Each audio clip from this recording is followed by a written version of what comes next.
And I never, I reflect on a lot of things because, as we go through a lot of political things here in the U.S. right now, it's 2019, so we have a new president coming up. And a lot of people don't like the president we have now. And that's understandable, man. You're not going to like everything all the time.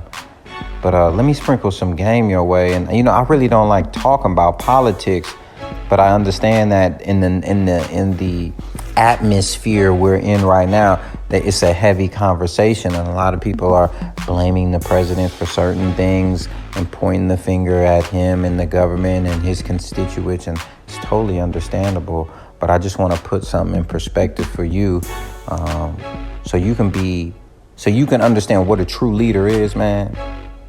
And so you could be a true leader. And so this shit don't throw you off your game and throw you off your accomplishments and distract you from handling your business, man, and getting your paper, man, and stacking your paper, man. Get your money, quit acting funny, man. It's the game tape, man. You know what I'm talking about. So one thing I noticed, man, there's a lot of people complaining about the president. Oh, man, the president did the government did that. Oh, I can't do this, man, because of this, because of the president. Oh, he did that. Oh, that we gonna blame that. Oh, you know how people go. They just go down the line, man. And nowadays, you gonna run into this conversation. But when I look at real leaders, man, and there's a lot of leaders right now. That's also I want to talk about. There's a lot of leaders. There's a lot of high up people of influence right now that continually blame the president. Oh, man, well, we can't do that because the president that, And it's totally understandable. That's fine. That's great. If that's who you're going to look up to and that's the result you're looking for, that's great, man. But guess what? This shit you listen to right here probably ain't 100% for you, man, because I'm going to tell you something, man. I'm going to give you some game right here, man.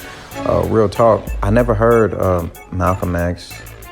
I never heard Martin Luther King. I never heard Rosa Parks. I never heard these people blame. I never heard in their speeches they blaming the president. They going on these rants about how the president is stopping them from. We can't do the march because the president got this thing, and I've never heard of that. I never heard of that. And you're talking about individuals that were living in highly segregated times, and they still did not blame the president.